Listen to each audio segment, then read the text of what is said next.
ঠোঁটে মাখো, আমার না তোমার ঠোঁটে মাখো, মাখো।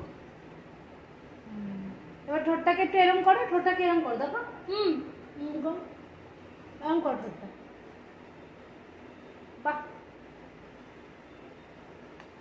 হ্যাঁ একটু হাই বলে দাও তো সবাইকে একটু। আচ্ছা,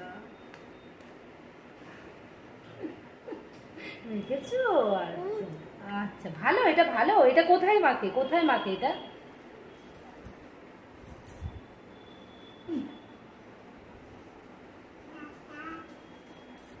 তুমি কোথায় যাচ্ছ? এদিকে আসো, এদিকে আসো, এদিকে আসো। এই যে মাম্মা, মাম্মা আমার আমার কাছে একটু আসো। কোথায় যাচ্ছ তুমি? তুমি কি শাড়ি পরেছো? আচ্ছা, একটু বসতে হবে তাই তো। ওটা ঠোঁটে মাখে। আর টিপ কোথায় পড়ে, টিপ কোথায় পড়ে? হ্যাঁ, টিপ কোথায় পড়ে? হ্যাঁ, টিপ কোথায় দেয়?